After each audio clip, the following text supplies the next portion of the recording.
Hello student, कैसे हैं आप लोग। तो welcome to my channel seated with Sonika. मेरे चैनल को like and subscribe and share जरूर करें। तो हमने कल पढ़ा था आरटी एक्ट 2009। आज मैं आपको पढ़ाऊंगी एनसीएफ 2005 नेशनल करिकुलम फ्रेमवर्क। अब ये क्या है? राष्ट्रीय पाठ्यक्रम की रूपरेखा। तो सबसे पहले तो हम पढ़ेंगे कि एनसीएफ कितने आए थे। 4 एनसीएफ अभी तक आ चुके हैं। सबसे पहले तो आया था एक 1975 में, फिर 1988 में आया, फिर 2000 में आया और फिर लास्ट 2005 जो हम अभी पढ़ते हैं। मतलब जो गाइडलाइन, जो बच्चों के लिए जो गाइडलाइन आई थी, मतलब उसको ही हम अभी अभी वही गाइडलाइन चल रही है 2005 वाली। तो वो काफी अच्छी गाइडलाइन है जो 2000 एनसीएफ 2005 में आई थी, जिस पर अभी तक शिक्षा विभाग चल रहा है ना बच्चों को।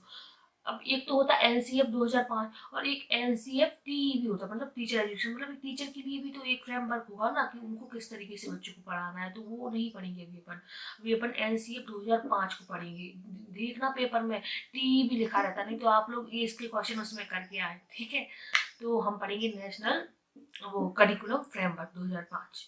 तो ये था क्या, ये क्यों आया था, मतलब तो इसके मतलब मेन क्या क्या पॉइंट्स थे जो आज तक चल रहे हैं। तो सबसे पहले तो था कि शिक्षा बिना बोझ के, मतलब लर्निंग विदाउट बर्डन। क्या था कि आपने देखा होगा कि बच्चों से भारी उनके बैग थे। बच्चे का इतना वजन नहीं रहता, उनके बैग का वजन, तो बच्चा मतलब आने जाने में उसको कितना दिक्कत होती। तो सबसे पहले तो उन्होंने यही किया कि बच्चों का बैग कम से कम भारी किया जाए। मतलब उनको इतना स्कूल में ही दिया जाए कि उनको एक भारी भारी बुकें ले जाने की जरूरत ना पड़े। तो शिक्षा विदाउट लर्निंग विदाउट बर्डन है ना, शिक्षा बिना बोझ के सबसे पहली। और ये हुई क्या थी, जो प्रोफेसर यस पाल थे उनकी अध्यक्षता में इसको बनाया गया था, ठीक है। और ये 8वीं अनुसूची की 22 भाषाएं जो हैं, 22 भाषाओं में एनसीएफ तैयार किया गया था, ठीक है।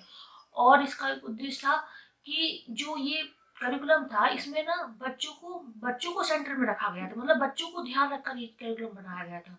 पाठ्य पुस्तक बेस्ड नहीं होना चाहिए, मतलब कि बुक पे बच्चा डिपेंड ना रहे। बच्चों को पूरा फोकस बच्चों पर रखकर ही मतलब बच्चों को पढ़ाना चाहिए कि बच्चा कैसे समझेगा पूरा। मतलब जो भी अपन को पढ़ाने का तरीका उसमें सेंटर में बच्चे को रखना चाहिए, ना ही कोई बुक को ना ही टीचर को। सबसे ज्यादा मेन इंपोर्टेंट होता है बच्चा स्कूल में, क्योंकि बच्चे ही नहीं होंगे तो फिर आप पढ़ाओगे किसको। तो हमें बच्चों का ध्यान ज्यादा रखना पड़ता है। तो ये तो हो गया आपके एनसीईआरटी ऐप बनाने के कुछ। अब इनको बनाने का उद्देश्य क्या था, है ना। आपने देखा होगा स्कूल में बच्चों को रटवाया जाता है, रटने को बोल दिया जाता है। रट तो रटन प्रणाली होना ही नहीं चाहिए। रटना बहुत गलत चीज है, रटना नहीं चाहिए, ठीक है। तो सबसे पहले तो बच्चों को रटन प्रणाली से मुक्त कराना था और उनको समझ पर आधारित क्वेश्चन, मतलब कॉन्सेप्ट उनके क्लियर होना चाहिए। तो ये हो गया, रटन प्रणाली से मुक्त होना चाहिए। फिर अब उन्होंने क्या बोला कि जो बच्चों का ज्ञान है उसको बाहरी दुनिया से भी जोड़ा जाए। ये नहीं कि बच्चों को सिर्फ लिमिट ज्ञान दिए, स्कूल में ही उतना ज्ञान। स्कूल का मतलब ये है कि बच्चे अगर स्कूल जा रहे हैं तो उनको बाहरी दुनिया की भी समझ हो। शिक्षा का मतलब ये है कि बच्चे में इतनी समझ विकसित हो जाती है, उसको दुनिया के बारे में जानकारियां हो जाती हैं। तो बाहरी ज्ञान से बच्चों को जोड़ा जाए। और क्या था कि वो मतलब आपको पता है ये मैंने कि पाठ्य पुस्तक केंद्रित नहीं होना चाहिए। मतलब वो जो पाठ्य पुस्तक है उसी पर डिपेंड नहीं होना चाहिए, उसको पुस्तक की बाहरी दुनिया का भी ज्ञान होना चाहिए। और और इसमें क्या है कि बच्चों को बहुत सारी एक्टिविटीज भी कराएंगे। मतलब स्कूल वाले उनको कई गतिविधियों से जोड़ेंगे। मतलब डांस को ले लो या फिर कोई गेम्स को ले लो, ड्राइंग पेंटिंग, ये जो गतिविधियां होती है बच्चों को सबसे जोड़ा जाए। तो ये तो हो गई आपकी कुछ चीजें। अब कौन कौन सी विधियों पर जोर दिया गया था जो 2005 था एनसीएफ 2005 में, कौन कौन सी। अब क्या था कि सबसे पहले तो बच्चा करके सीखेगा, है ना। मतलब लर्निंग बाय डूइंग, मतलब करके सीखना। जितना बच्चा प्रैक्टिस करेगा उतनी चीजें नई सीखेगा। और एक था निरीक्षण विधि परीक्षण विधि, इन सब विधियों का बच्चों को कराया जाए। मतलब परीक्षण कराया जाए, उनको निरीक्षण कराया जाए। और मिश्रित विधि, मतलब जो कुछ कुछ मेथड थे इनको कराया जाए स्कूल में। तो ये तो इनकी विधियों पर जोर दिया गया था।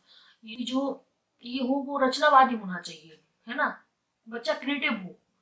स्कूल में अगर बच्चा है तो उसमें क्रिएटिविटी होना चाहिए।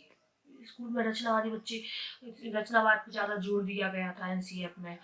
और कुछ बचा क्या आपका? और तो कुछ नहीं बचा। बच्चे को मतलब जो टीचर्स हो उसके लिए सुविधादाता हो, मतलब कोई भी अगर बच्चे को समस्या आ रही हो तो उसको सॉल्व कराए, है ना। ये नहीं कि उसको डांट के भगा दिया, ये इसमें नहीं, बच्चे के लिए फैसिलिटेटर होना चाहिए टीचर, और इसमें कुछ था और इसमें कुछ नहीं है। तो बस ये तो, और कई मतलब बहुत सारी भाषाओं से उसको, बहुत सारी भाषा स्कूल में सिखाया जाए, बहुभाषावाद हो, है ना। ये भी एनसीएफ का एक था कि बहुत सारी लैंग्वेज बच्चे को आना चाहिए, जितना बच्चा सीख सके उतना तो उसको सिखाओ, ताकि वो कभी अगर अपने देश से बाहर जाए तो उसको कभी मतलब किसी और स्टेट की लैंग्वेज में उसको दिक्कत ना आए। तो कुछ कुछ भाषाएं उनसे जुड़ना, बच्चे को बहुभाषावादी बनाना, ये हो गया। और करके सीखने पर बल देते हैं, बस ये तो मैंने आपको बता ही दिया। तो ये तो हो गया आपका एनसीएफ के सारे टॉपिक। तो कैसा लगा आपको वीडियो, कमेंट में जरूर बताएं। अगर कोई दिक्कत आती है तो आप मुझे कमेंट्स में जरूर पूछें, कोई भी डाउट आपके रहे वो कमेंट्स में आप बताएं, मैं आपको उसका जवाब जरूर दूंगी, है ना। तो ये तो हो गया आपका एनसीएफ। तो thank you for watching my channel. मेरे चैनल को like and subscribe and share जरूर करें। Thank you.